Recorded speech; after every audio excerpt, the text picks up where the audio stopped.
This is a coffee cup calorimeter. We use it to measure the change in the enthalpy of a reaction.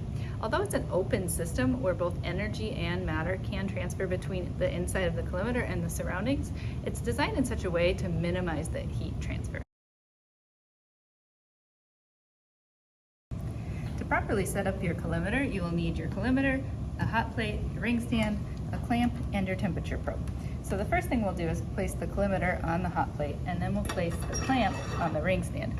The height isn't important yet, we will adjust that in just a minute.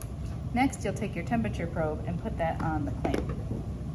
Again, the height isn't super important, we'll adjust that precisely in just a minute. Then you can take the lid off of your calorimeter and place the probe through the hole in the lid. Then you can put the bottom of your calorimeter underneath your probe.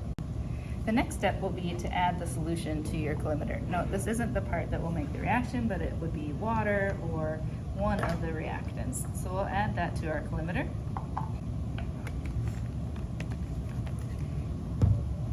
Then, keeping the lid open, you want to add the stir bar in there and turn your hot plate on so that it is stirring quickly but not splashing.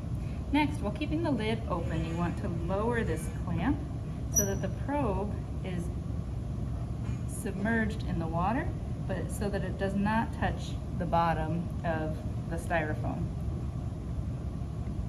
The styrofoam is really sensitive, so you want to be careful not to puncture it, and you want to make sure that your probe is submerged in the liquid, otherwise you won't get an accurate temperature reading.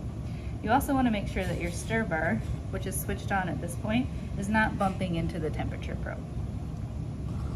When it's all done, it should look something like this, with the probe not quite touching the bottom, but submerged in your solution, and the stir bar stirring next to it without bumping into the probe.